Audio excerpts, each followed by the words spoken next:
I had a son, and he was a monster. There are stories that stay with you, stories that dig into your bones, that make you question everything you thought you knew about right and wrong. This is one of those stories. No, really, I don't say that lightly. He wasn't misunderstood. He wasn't troubled. He was dangerous. He was evil.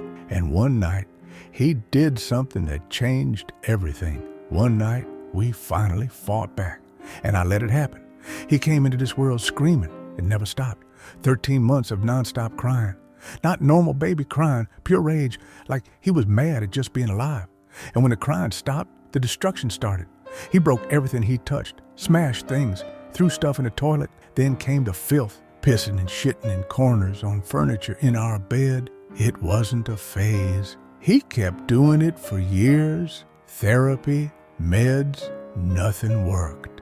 By 10, he had stabbed me, left scars on my hip and leg. We had to lock up knives because he'd chase us.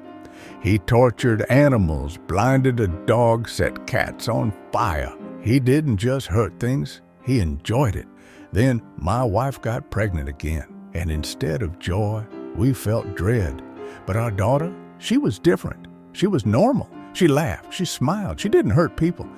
And he hated her for it. Then came the night that still haunts me. We were in the kitchen when we heard it, our daughter screaming, not a hungry cry, not a fussy cry, a scream of pure terror. We ran. The door was locked. My hands shook as I fumbled with the key. The second it opened, I saw him standing over her crib holding a knife, smiling. She was already bleeding. My wife got there first. She knocked the knife away, shoved him so hard he hit the wall. I grabbed my daughter. She was shaking, bleeding, screaming. And my wife, she wasn't done. She had never hit him before, never laid a hand on him.